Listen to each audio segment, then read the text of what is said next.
Olá, meu nome é Rogério e esse é o vídeo 17.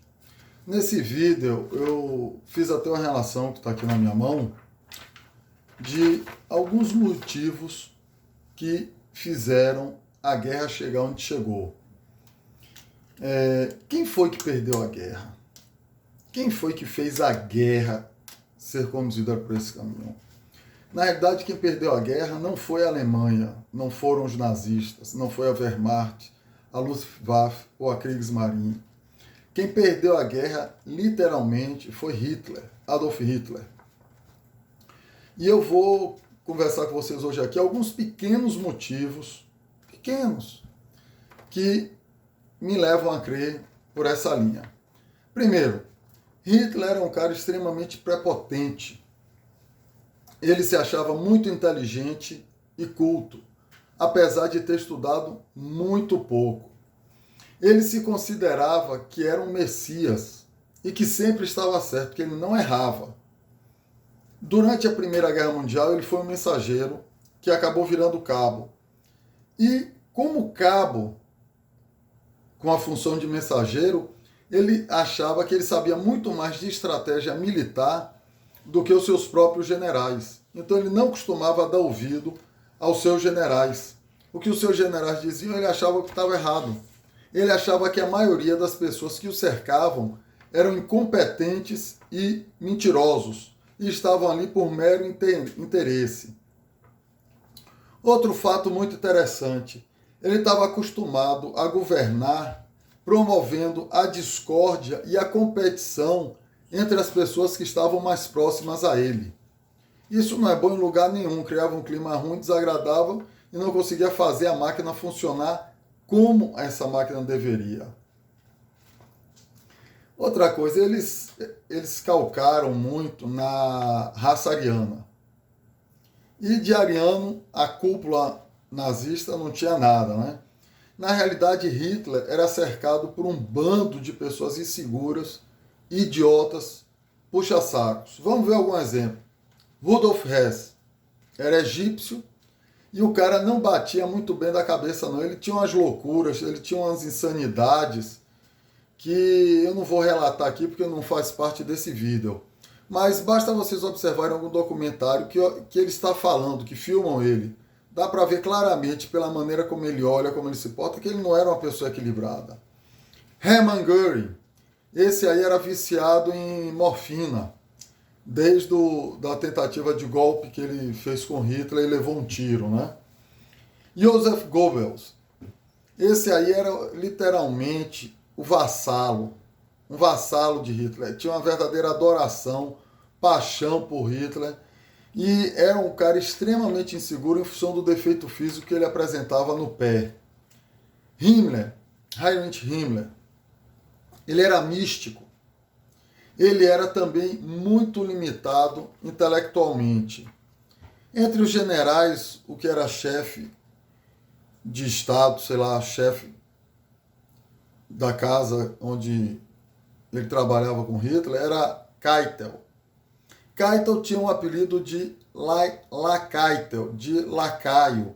Ele ficava sempre próximo a Hitler e comandava os demais, porque ele só fazia o que Hitler queria e nunca discordava. Ele invariavelmente concordava com Hitler.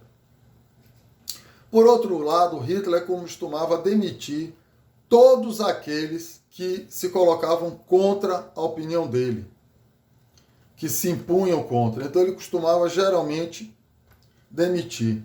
Outro fator é a Alemanha se associou a parceiros errados. Primeiro foi a Itália, né? A Itália, coitada, essa aí foi mais trabalho para a Alemanha do que parceiro para ajudar em alguma coisa. Só fez criar problema para a Alemanha. E o Japão? O Japão era um país que só olhava para o umbigo próprio. Estava interessado no que era necessário, interessante para ele, e não se importava com os demais. Se ele era tão parceiro da Alemanha, surge uma pergunta interessante. Por que quando os nazistas invadiram a Rússia, por um lado, o Japão que estava do outro, não invadiu pelo outro? E aí você teria uma divisão de forças da Rússia, né? teria facilitado muito o serviço de ocupação de um país que sabe-se que jamais seria conquistado por um único lado. Outra coisa muito interessante em Hitler é que ele era fixado em super armas. Ele achava que se criasse uma arma muito grande, mirabolante, ele conseguia ganhar a guerra. Por exemplo, os maiores tanques da guerra eram os Tiger, né? Alemães. Os tanques eram bastante grandes, mas um tanque muito grande não tem a versatilidade de 10 pequenos. Os alemães criaram os maiores canhões do mundo, que já existiram inclusive até a data de hoje, que foi o Gustav Scher e o Dora, que foram usados na Guerra da Crimeia. Só foram utilizados lá. E após essa guerra tiveram que ser destruídos para evitar que os russos tomassem esses tanques. O Bismarck e o Tirpitz, fora o Yamato japonês, eram os dois maiores encouraçados da Segunda Guerra Mundial. Quantas batalhas, durante quanto tempo essas duas barcas armadas participaram de guerra? A vida foi muito breve. Eram muito grandes, muito poderosas, mas foram destruídas rapidamente. E arma grande por arma grande, a única arma grande que Hitler deveria ter desenvolvido e não conseguiu desenvolver foi a bomba atômica. E ele não desenvolveu a bomba atômica justamente por causa da perseguição que ele fez aos judeus. Que a parte pensante que poderia ter desenvolvido a bomba atômica eram os judeus, os cientistas judeus que eram alemães, que fugiram no início da guerra. Bom, não precisa falar que nunca numa guerra você abre duas frentes, né? No momento que você abre duas frentes, você está com tudo pronto para perder essa guerra. E a Alemanha está no centro da Europa, abriu a frente contra os aliados europeus de um lado e resolveu abrir a frente do outro lado contra a Rússia sem ter a parceria e o apoio do seu grande aliado, o Japão. Bom, o marco que a gente pode dizer assim que foi o início do fim dos nazistas foi a Operação Barbarossa. A Operação Barbarossa, quando começou, ela tinha tudo para dar errado. Primeiro que não houve um planejamento estratégico e militar adequado para uma guerra desse tamanho. O exército alemão não se preparou para enfrentar o inverno russo.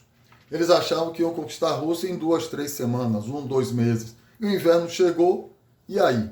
Como é que se fez? As equipes de guerra, os soldados não estavam prontos para resistir ao frio que eles ficaram submetidos. Outra coisa, por que Hitler conseguiu dominar a Europa rapidamente? Por causa da Blitzkrieg.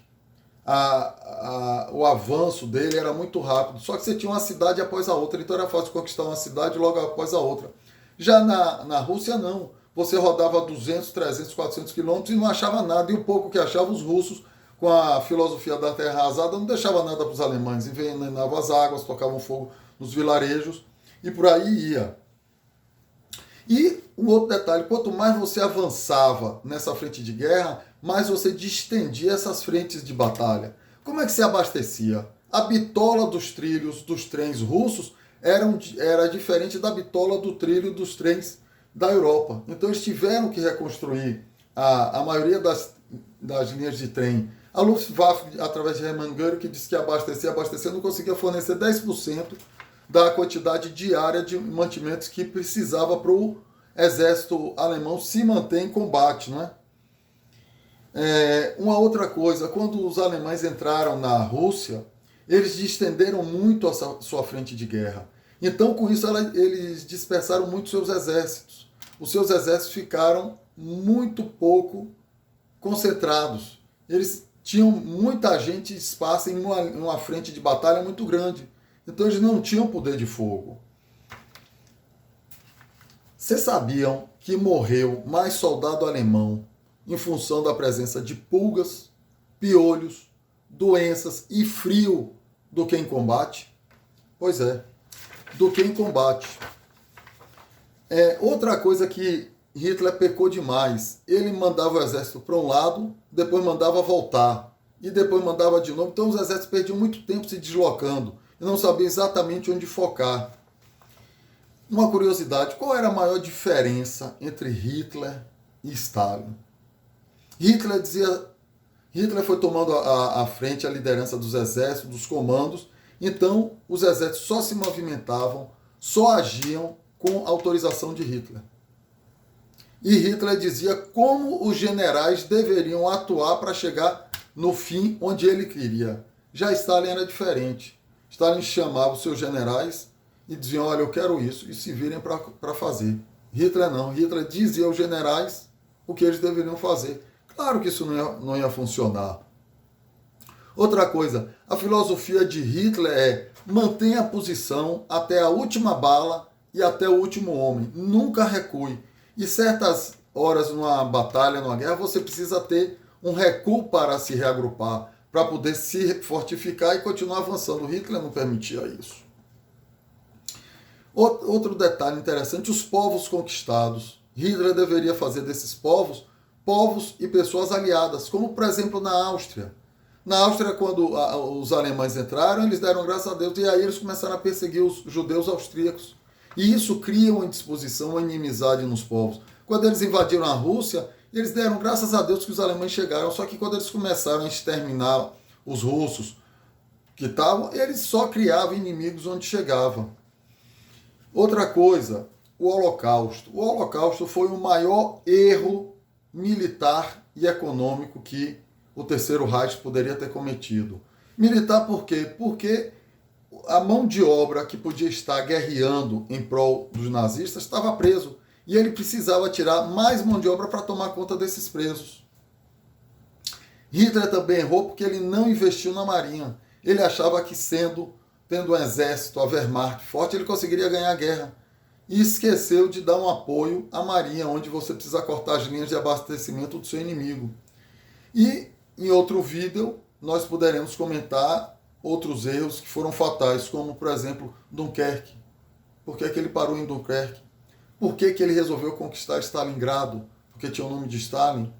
O dia D, quando os aliados entraram na Normandia, não houve nenhuma reação do exército alemão, porque Hitler dormia. E estava esperando ele acordar para dizer, vá lá, ataque, vá lá, se defenda. E por fim, se o Japão era tão amigo da Alemanha e não invadiu a Rússia, por que a Alemanha declarou guerra aos Estados Unidos quando o Japão entrou em guerra com os Estados Unidos? Ficamos por aqui.